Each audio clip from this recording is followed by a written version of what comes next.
بسم اللہ الرحمن الرحیم۔ السلام علیکم ورحمۃ اللہ وبرکاتہ۔ نور ہدایت پروگرام کے segment summary of the holy Quran یعنی خلاصہ قرآن کے ساتھ ہم حاضر ہیں۔ آج کے اس سبق میں ہم انشاءاللہ العزیز قرآن مجید کے دوسرے پارے کی تفسیر کا خلاصہ پڑھیں گے۔ پہلے اس پارے میں ہم نے پڑھا کہ اللہ تبارک و تعالیٰ نے تنسیخ آیت یا تنسیخ حکم کا قانون جو ہے اس کے متعلق ارشاد فرمایا، ما ننسخ من آیت او ننسها نأتی بخیر منہا او مثلها الم تعلم ان اللہ علی کل شیء قدیر۔ تو دوسرے اس پارے کے پہلے ہی رکوع میں اللہ تبارک و تعالیٰ نے سب سے پہلا جو حکم جو ایبروگیٹ کیا گیا وہ قبلہ ڈائریکشن کے حوالے سے تھا، جس کو تحویل قبلہ کے نام سے جانا جاتا ہے۔ تو اللہ تبارک و تعالیٰ نے نبی اکرم صلی اللہ علیہ وآلہ وسلم کے دل میں پیدا ہونے والی ایک خواہش کو پورا کیا۔ گویا اللہ تعالیٰ نے ارشاد فرمایا، قد نرا تقلب وجہک فی السماء فلنولیجنک قبلۃ ترضاها فول وجہک شطر المسجد الحرام۔ اے ہمارے پیارے محبوب صلی اللہ علیہ وآلہ وسلم، ہم آسمان کی طرف آپ کا بار بار چہرہ اٹھنا اور آسمان کی طرف بار بار دیکھنا ہم اس کو ملاحظہ کر رہے ہیں، اور آپ کے دل میں جس قبلہ کی طرف منہ کرنے کی خواہش ہے، بس آپ اسی کی طرف یعنی مسجد حرام کی طرف اپنا منہ پھیر لیجئے۔ یہاں پر ناظرین کرام ایک بات بہت امپورٹنٹ ہے کہ تحویل قبلہ کے حکم کی اس آیت سے پہلے بھی اللہ تبارک و تعالیٰ نے ارشاد فرمایا، سَيَقُولُ السُّفَهَاءُ مِنَ النَّاسِ مَا وَلَّاهُمْ عَنْ قِبْلَتِهِمُ الَّتِي كَانُوا عَلَيْهَا قُلْ لِلَّهِ الْمَشْرِقُ وَالْمَغْرِبُ يَهْدِي مَن يَشَاءُ إِلَىٰ صِرَاطٍ مُّسْتَقِيمٍ۔ اللہ تبارک و تعالیٰ نے نبی اکرم صلی اللہ علیہ وآلہ وسلم پر جو تحویل قبلہ کے اعتبار سے یہود و نصارہ کی طرف سے اعتراض کیا جانا تھا اس کا پہلے ہی تدارک فرما دیا، سدباب فرما دیا کہ یہ جو لوگ ہیں جو آپ صلی اللہ علیہ وآلہ وسلم پر اس حوالے سے اعتراض کریں گے کہ کبھی آپ مشرق کی طرف منہ پھیرتے ہیں، کبھی مغرب کی طرف، یعنی کبھی آپ بیت المقدس کی طرف منہ کرتے ہیں اور کبھی مسجد الحرام کی طرف، تو اللہ تبارک و تعالیٰ نے فرمایا کہ یہ اللہ تعالیٰ کے حکم سے ہے، تو اصل چیز جو ہے وہ اللہ کے حکم کی اتباع ہے۔ تو نبی اکرم صلی اللہ علیہ وآلہ وسلم نے 16-17 ماہ بیت المقدس کی طرف منہ کر کے نماز پڑھنے کے بعد جب یہ حکم ظہر کی نماز کے وقت میں نازل ہوا تو آپ 2 رکعتیں ادا فرما چکے تھے۔ باقی 2 رکعتوں میں آپ صلی اللہ علیہ وآلہ وسلم نے اللہ تبارک و تعالیٰ کے اس حکم کے مطابق مسجد الحرام کی طرف منہ پھیر لیا۔ اور صحابہ کرام رضوان اللہ تعالیٰ علیہم اجمعین، آپ چونکہ جانتے تھے کہ اصل نماز اصل میں اتباع رسول ہے، تو اللہ تبارک و تعالیٰ کے حکم کے مطابق نبی اکرم صلی اللہ علیہ وآلہ وسلم نے جو عمل اختیار کیا آپ کی اتباع میں ہم نے وہی کام کرنا ہے۔ لہٰذا بے چون و چراں آپ تمام صحابہ کرام رضوان اللہ تعالیٰ علیہ اجمعین نے کسی بھی اعتراض کیے بغیر آپ صلی اللہ علیہ وسلم کی اتباع میں مسجد الحرام کی طرف منہ کر لیا۔ یوں تحویل قبلہ کا حکم مکمل ہوتا ہے۔ اس کے بعد بھی اللہ تبارک و تعالیٰ نے یہود و نصارہ کا جو اعتراض تھا اس کا تدارک اور سدباب کرنے کے لیے، اس کا جواب دینے کے لیے اللہ تعالیٰ نے ارشاد فرمایا، اے نبی صلی اللہ علیہ وآلہ وسلم،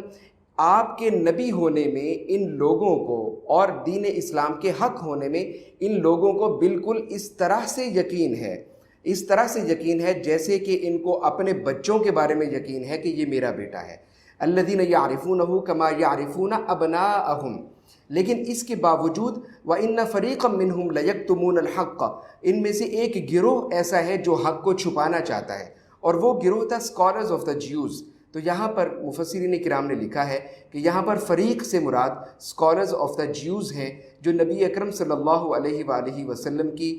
نبوت کی نشانیوں کو جاننے کے باوجود، آپ کے اوصاف و کمال، آپ کی شان اور آپ کے فضائل کو سمجھنے اور جاننے کے باوجود، اور یہ جاننے کے باوجود کہ آپ سید الانبیاء ہیں، آپ خاتم الانبیاء ہیں، اور آپ جو شریعت لے کے آنے والے ہیں یا جو شریعت لے کر آئے ہیں وہ سابقہ تمام شریعتوں کو ایبروگیٹ کرتی ہے، ان سب باتوں کو جاننے کے باوجود اسکالرز آف دا جیوز چھپاتے تھے۔ کیوں؟ ان کا اس میں بینیفٹ تھا، اور بڑا لٹل ایک ورلڈلی بینیفٹ تھا کہ جس کے لیے وہ ان سب باتوں کو چھپاتے تھے اور حق کا وہ کتمان کرتے تھے۔ اس سے اگلے رکوع میں اللہ تبارک و تعالیٰ نے ارشاد فرمایا، فَاذْكُرُونِي أَذْكُرْكُمْ وَاشْكُرُوا لِي وَلَا تَكْفُرُونَ، یعنی تم میرا ذکر کرو تو میں تمہارا ذکر کروں گا، اور میرا شکر ادا کرو اور میری نعمتوں کا کفر مت کرو، یعنی کفران کی طرف مت جاؤ، نہ تو میری ذات کا کفر کرو، نہ دین حق سے کفر کرو، اور نہ ہی میری نعمتیں جو میں نے تمہیں عطا کی ہیں ان کے کفران کی طرف جاؤ۔ اس سے پیچھے اگر ہم جاتے ہیں تو پہلے رکوع میں اللہ تبارک و تعالیٰ نے امت مصطفیٰ صلی اللہ علیہ وآلہ وسلم کی شان بیان کی ہے کہ یہ امت بقیہ تمام امتوں پر قیامت کے دن گواہ ہوگی، اور تمام انبیاء کرام علیہم السلام کے پیغام پہنچانے پر گواہ ہوگی، اور یہ شرف و امتیاز امت محمدیہ صلی اللہ علیہ وآلہ وسلم کو حاصل ہے۔ گویا قیامت کے دن جب سابقہ امتوں کے وہ لوگ اور موجودہ امت مصطفیٰ صلی اللہ علیہ وآلہ وسلم میں خاص طور پر نبی اکرم صلی اللہ علیہ وسلم کے ظاہری زمانے مبارک میں جو یہود و نصارہ آپ صلی اللہ علیہ وسلم پر ایمان نہیں لائے، کفار اور مشرکین جن کو حق کا پیغام پہنچایا گیا مگر وہ ایمان نہ لائے، تو اللہ تبارک و تعالیٰ نے یہاں پر یہ قانون، یہ بات متعارف کروائی ہے کہ قیامت کے دن ان سے پوچھا جائے گا، تو جب وہ انکار کریں گے کہ ہماری طرف تو کوئی نبی آیا ہی نہیں، تو ان کے اس انکار کے جواب میں امت مصطفیٰ صلی اللہ علیہ وآلہ وسلم گواہی دے گی کہ ہم نے اپنے نبی صلی اللہ علیہ وآلہ وسلم کی زبان اقدس سے یہ سنا ہے کہ جس بھی نبی کو اللہ تبارک و تعالیٰ نے عامت الناس کی اصلاح اور ہدایت کے لیے بھیجا ہے، اس نبی نے اللہ تبارک و تعالیٰ کے حکم کو پوری طرح سے بجا لاتے ہوئے ان کو ہدایت کا پیغام پہنچایا۔ البتہ یہ لوگ ایسے تھے جو سرکشی پر اترے اور انہوں نے اپنے نبیوں کو جھٹلایا۔ تو امت مصطفیٰ صلی اللہ علیہ وآلہ وسلم کی اس گواہی پر پھر نبی اکرم صلی اللہ علیہ وآلہ وسلم گواہی دیں گے۔ اس کے بعد آگے اللہ تبارک و تعالیٰ نے ارشاد فرمایا، یا ایھا الذین آمنوا استعینوا بالصبر والصلاۃ، کہ اے ایمان والو اللہ تبارک و تعالیٰ کی مدد اختیار کرو، اور یا ایھا الذین آمنوا استعینوا بالصبر والصلاۃ، صبر اور نماز کے ساتھ تم استعانت اختیار کرو، یعنی جب بھی تمہارے اوپر کوئی مسئلہ درپیش ہو، تم کسی آزمائش میں پڑ جاؤ تو اس وقت صبر کرو اور نماز قائم کرتے رہو، صلاۃ الحاجت پڑھتے رہو، اپنی فرائض نمازوں کی ادائی جو ہے اس کو کنفرم کریں، انشور کریں، یقینی بنائیں کہ ہم 5 نمازیں جو ہے وہ اللہ تعالیٰ کی بارگاہ میں ادا کریں، اور اس کے بعد صلاۃ الحاجت ادا کریں، تو اللہ تبارک و تعالیٰ اس آزمائش میں سے ہمیں نکال دے گا۔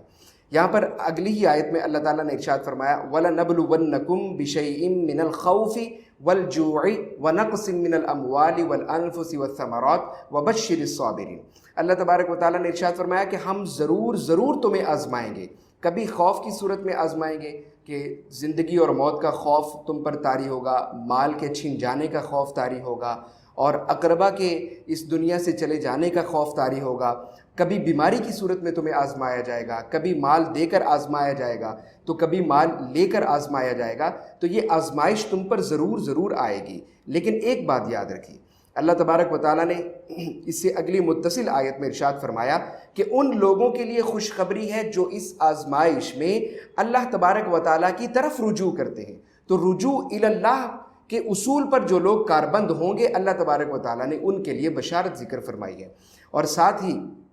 اللہ تبارک و تعالیٰ نے ارشاد فرمایا کہ یہ صبر کرنے والے وہ لوگ ہیں کہ جب بھی ان پر کوئی مصیبت آتی ہے تو یہ کہتے ہیں کہ انا للہ و انا الیہ راجعون، کہ یہ ہم اللہ تبارک و تعالیٰ کے لیے ہیں اور اسی ذات کی طرف ہم نے لوٹ کر جانا ہے۔ جب وہ اس بات کا اقرار کرتے ہیں تو ایک تسلی اور تشفی مل جاتی ہے کہ یہ جو وقت ہے یہ بھی اللہ تبارک و تعالیٰ کی طرف سے ہے۔ اس وقت میں اگر ہم صبر کے ساتھ چلیں گے اور صبر کا دامن تھامے رکھیں گے تو اللہ تبارک و تعالیٰ اس آزمائش سے بھی ہمیں نجات دے گا، اور یہ آزمائش ہمارے لیے باعث اجر و ثواب ہوگی۔ نبی اکرم صلی اللہ علیہ وآلہ وسلم کی حدیث پاک کے مطابق مومن کو اگر ایک کانٹا بھی چبھتا ہے تو اللہ تبارک و تعالیٰ اس کے بدلے میں مومن کے گناہ معاف فرماتا ہے اور اس کے درجات بلند فرماتا ہے۔ تو دیکھیے ایک اور حدیث پاک میں نبی اکرم صلی اللہ علیہ وآلہ وسلم نے ارشاد فرمایا کہ انبیاء پر سب سے زیادہ آزمائش ہے، پھر انبیاء کی مثل جو لوگ ہیں ان پر سب سے زیادہ آزمائش ہے، پھر آپ صلی اللہ علیہ وسلم نے ارشاد فرمایا کہ ہر شخص کی آزمائش اس کے ایمان کے مطابق ہے،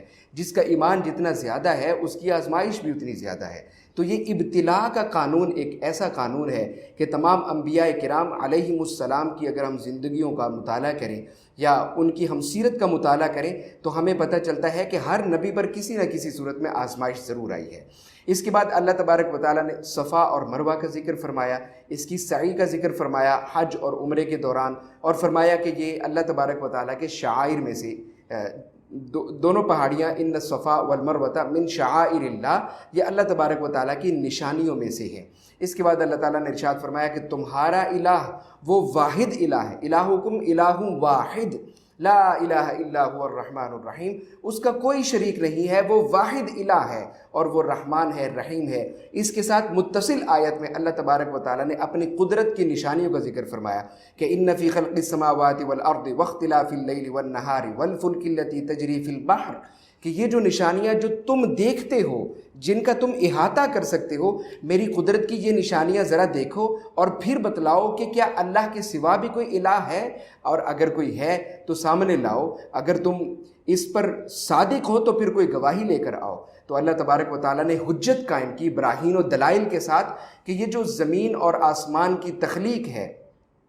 اور پھر اس کے بعد دن اور رات کا اختلاف ہے کہ تمہارے لیے تم جہاں موجود ہو وہاں ایک ہی وقت میں یا تو دن ہوگا یا رات ہوگی، دن اگر رات ہے تو دن نہیں ہو سکتی، دن ہے تو رات نہیں ہو سکتی۔ تو اسی طرح اللہ تبارک و تعالیٰ نے اپنی قدرت کی نشانیوں کا ذکر کیا کہ یہ جو تم شپس دیکھتے ہو کہ جو سی کے اندر یا اوشنز کے اندر موو کرتے ہیں، تو ان کی موومنٹ کے اوپر ذرا غور کرو کہ یہ سارے کی ساری جو سائنس ہے یہ تمہیں اللہ تبارک و تعالیٰ کی طرف لے جاتی ہے کہ یہ اس کی قدرت کی نشانیوں میں سے ہے۔ اس کے ساتھ ہی اللہ تبارک و تعالیٰ نے ارشاد فرمایا کہ اس میں تو نشانیاں ہیں عقل والوں کے لیے، اور مومنین جو ہیں جب ان نشانیوں کو دیکھتے ہیں تو وہ اللہ تبارک و تعالیٰ کے ساتھ شدید محبت کرنے لگ جاتے ہیں۔ لیکن دوسری طرف یہ ارشاد فرمایا کہ مشرکین کا وتیرہ یہ ہے کہ وہ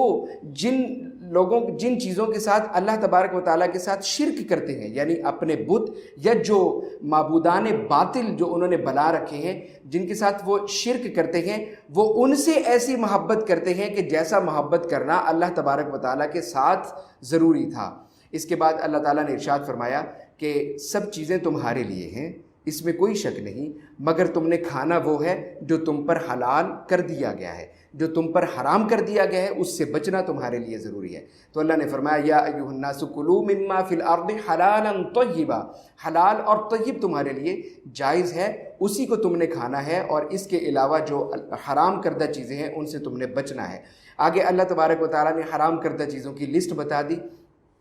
کہ تمہارے لیے کیا کیا چیزیں حرام ہیں۔ تو اللہ نے فرمایا تمہارے لیے مردار، یعنی ایسا جانور کہ جس کو سلاٹر نہیں کیا گیا، یعنی جس کی شہرگ سے خون نہیں نکالا گیا اور وہ کسی نہ کسی قرینے سے مر گیا، بیماری سے مر گیا یا زخم کی وجہ سے مر گیا یا کسی بھی وجہ سے مر گیا، مردار جانور جس کو ذبح نہیں کیا جا سکا وہ حرام ہے۔ اس کے بعد فرمایا بہتا ہوا خون یہ بھی تم پر حرام ہے۔ اس کے بعد اللہ تبارک و تعالیٰ نے ارشاد فرمایا کہ ایسا جانور جس کو ذبح کرتے وقت غیر اللہ کے نام پر ذبح کیا گیا، یعنی اللہ تبارک و تعالیٰ کا نام نہیں لیا گیا اور اس کو اللہ تبارک و تعالیٰ کی رضا کے علاوہ کسی اور کی رضا کے لیے ذبح کیا گیا، ایسا جانور بھی حرام ہے۔ یہاں پر ایک مسکنسیپشن ہے کہ ہم بعض اوقات یہ کہہ دیتے ہیں کہ میں اپنے باپ کی طرف سے قربانی کر رہا ہوں، تو اس میں ہم بعض اوقات کہہ دیتے ہیں کہ یہ قربانی میرے باپ کی ہے، تو اس سے مراد قطعاً یہ نہیں ہوتا کہ یہ باپ کی خوشنودی کے لیے کی جا رہی ہے، بلکہ اس میں ذبح کے وقت نام بھی اللہ تبارک و تعالیٰ کا ہے اور خوشنودی اور رضا بھی اللہ تبارک و تعالیٰ کی حاصل کرنا مقصد ہے۔ ہاں، اس عمل سے جو ثواب ملا ہے اب اس کو ایصال کرنا ہے اپنے باپ کی طرف یا اقربا میں سے کسی کی بھی طرف یا اللہ تبارک و تعالیٰ کے نیک بندے اور بزرگوں کی طرف۔ تو ایسا ذبیحہ کہ جس پر اللہ کا نام لے کر ذبح کیا گیا ہو اس کے حلال ہونے میں بھی کوئی شک نہیں۔ اس کے بعد اللہ تبارک و تعالیٰ نے ارشاد فرمایا کہ سور کا گوشت بھی تم پر حرام ہے۔ اس کے بعد اللہ تعالیٰ نے اگلی آیت میں ارشاد فرمایا کہ یہ جو کتمان حق کا گناہ ہے، یعنی جب تم جانتے ہو نبی اکرم صلی اللہ علیہ وسلم کی نبوت کے متعلق، آپ کی شان کے متعلق، آپ کی فضائل کے متعلق جانتے ہو، پھر بھی تم چھپاتے ہو، تو اس کے گناہوں میں سے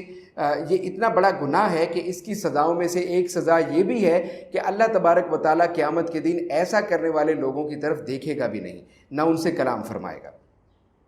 اس کے بعد اگلے رکوع میں اللہ تبارک و تعالیٰ نے ارشاد فرمایا لیس البر ان تولوا وجوہکم قبل المشرق والمغرب ولکن البر من آمن باللہ والیوم الآخر والملائکۃ والکتاب والنبیین وآتى المال على حبه ذوی القربى والیتامى والمساکین وابن السبیل والسائلین وفی الرقاب وأقام الصلاة وآتى الزكاة والموفون بعهدهم إذا عاهدوا والصابرين في البأساء والضراء وحين البأس اولئک الذین صدقوا واولئک هم المتقون۔ یعنی اللہ تبارک و تعالیٰ نے ارشاد فرمایا کہ نیکی اور تقوی صرف یہی نہیں کہ تم مشرق اور مغرب کی جانب منہ پھیر لو، بلکہ نیکی کا کمال یہ ہے کہ تم اللہ تبارک و تعالیٰ پر ایمان لاؤ، یوم آخرت پر ایمان لاؤ، ملائکہ پر ایمان لاؤ، اور کتابوں پر جو اللہ تبارک و تعالیٰ نے رسولوں پر بھیجی ان پر ایمان لاؤ، سابقہ تمام انبیاء پر ایمان لاؤ، اور اس کے بعد اللہ تبارک و تعالیٰ کی محبت کے لیے جو اللہ تعالیٰ نے تمہیں مال دیا ہے اس کو خرچ کرو، اور خرچ کرنے میں جو اپنے اقربا اور اپنے رشتہ داروں کے اوپر، ریلیٹیوز کے اوپر جو خرچ کرنا ہے اس کو مقدم رکھا گیا ہے۔ گویا نبی اکرم صلی اللہ علیہ وسلم کی حدیث پاک مسلم شریف میں ترغیب الصدقہ کے باب میں آپ صلی اللہ علیہ وسلم نے ارشاد فرمایا کہ جو شخص اپنے اقربا میں سے، رشتہ داروں میں سے کسی کو زکوٰۃ دیتا ہے یا صدقات نافلہ میں سے کچھ اس پر خرچ کرتا ہے تو وہ دوہرا اجر اس کے لیے اللہ تبارک و تعالیٰ کی طرف سے ہے۔ ایک اجر تو وہ جو مال اس نے خرچ کیا، جو زکوٰۃ اس نے ادا کی، اس کا اجر ہے، اور دوسرا اجر صلہ رحمی کا بھی ہے کہ تم نے اپنے رشتہ داروں کے ساتھ اللہ تبارک و تعالیٰ کے حکم کے مطابق صلہ رحمی کی، تو یہ دونوں اجر اس شخص کو ملتے ہیں۔ تو اللہ نے فرمایا کہ اللہ تبارک و تعالیٰ کی محبت کے لیے مال کو خرچ کرو، اور رشتہ داروں کی طرف فرمایا کہ ان پر خرچ کرو، اور یتیما، یتیموں پر خرچ کرو، مساکین پر خرچ کرو، اور جو لوگ سفر میں ہیں ان پر خرچ کرو، اور جو لوگ اللہ تبارک و تعالیٰ کے نام پر تم سے مانگتے ہیں اور اہلیت رکھتے ہیں، شرعی فقیر ہیں، ان کے اوپر خرچ کرو۔ اور اس کے بعد اللہ تبارک و تعالیٰ نے فرمایا کہ اب جو لوگ اس وقت قید میں ہیں اور ضروری ہے کہ کچھ نہ کچھ مال دے کر ان کو اس قید سے نجات دلائی جائے۔ اس کی ایک صورت ہمارے اگر ہم اپنی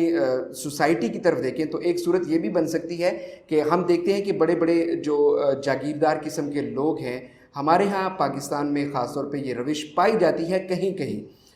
ہر جگہ بھی ایسا نہیں مگر کہیں نہ کہیں یہ ضرور پائی جاتی ہے کہ کسی کو قرض دے کر جب وہ کسی بڑے کا مقروض ہو جاتا ہے تو پھر اس کو اپنا غلام سمجھ کر اس سے پتہ نہیں کیا کیا قسم کے کام کروائے جاتے ہیں، اور اس کو ذلیل کیا جاتا ہے، اور اس سے ہر طرح کا نفع جو وہ لے سکتے ہیں وہ لیتے ہیں۔ ایسی صورت میں اگر کوئی شخص اس کا قرض ادا کر دیتا ہے اور اس کی جان اس سے چھڑا دیتا ہے جو اس پر ظلم کر رہا ہے، تو یہ بالکل وفر رقاب کی ہی ایک مثل مفسرین کرام نے بیان کی ہے۔ اس کے بعد اگلی آیت میں اللہ تبارک و تعالیٰ نے فرمایا یا ایھا الذین آمنوا کتب علیکم القصاص فی القتلی، اے ایمان والو قتل کے معاملے میں تم پر قصاص کو فرض کر دیا گیا ہے۔ اور پھر اس قصاص کا اللہ تبارک و تعالیٰ نے آگے قانون مکمل بیان فرمایا۔ ہوتا کچھ یوں تھا کہ زمانہ جاہلیت میں عرب کے ہاں ایک روایت پائی جاتی تھی کہ اگر کسی طاقتور شخص کا رشتہ دار کسی کمزور نے قتل کر دیا ہے تو اس کے جواب میں اس کمزور کے گھر والوں کے 10 15 20 افراد تک کو قتل کر دیا جاتا تھا۔ اور پھر یہ بھی تھا کہ غلام کے بدلے غلام کو نہیں بلکہ آزاد کو قتل کر دیا جاتا تھا، اور قتل کرنے والی اگر عورت ہوتی تو اس کے جواب میں مرد کو قتل کر دیا جاتا تھا۔ تو اللہ تبارک و تعالیٰ نے قصاص کا قانون یہاں پر متعارف فرمایا، اور فرمایا کہ ایک قتل کے بدلے میں ایک ہی قتل ہے، تم قاتل ہی کو قتل کرو، اور پھر عورت کے بدلے میں عورت ہی کا قتل ہے، جو عورت کے بدلے میں مرد کا تم قتل کرتے ہو یہ ظلم ہے، اور اسی طرح غلام کے بدلے میں اس غلام قاتل ہی کا قتل ہے، بلکہ اس کے مقابلے میں یعنی اگر دوسرے قبیلے کا تم آزاد شخص قتل کرتے ہو تو یہ بھی ظلم ہے۔ تو اللہ تبارک و تعالیٰ نے قصاص کا یہ قانون یہاں پر ارشاد فرمایا۔ اس کے بعد دیت کا قانون اللہ تبارک و تعالیٰ نے ارشاد فرمایا۔ اور ہمارے ہاں ایک اور کسٹم ہے، بڑی غلط قسم کی روایت ہے کہ دیت کے قانون میں ہم حق جو مقتول کے ورثاء کو نہیں دیتے، تو اللہ تبارک و تعالیٰ نے یہاں پر